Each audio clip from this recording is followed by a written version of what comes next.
кто из российских политиков вас поддерживает?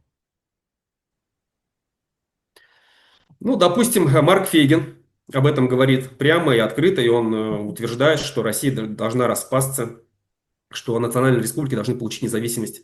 Об этом говорит Евгения Чирикова. Об этом говорит, допустим, Игорь Борис Яковенко, я слышала. Акунин. Игорь Яковенко, да, об этом часто говорит. Ну и сейчас не вспомню, но много кто Гарри об Каспаров. этом говорит прямо. Гарри Каспаров, он частично, скажем так, признает, что национальный... Он так сказал один раз, я с ним, когда разговаривал, задавал ему вопрос в зале. Он говорил, что, пожалуйста, никто вас не держит, как хотите, так и живите. Вот путинский режим рухнет, дальше сами выбирайте свою судьбу. Ну, как бы он так, вот, если в общих фразах. Точно Мгм. дословно не помню, но примерно так сказал, что он не против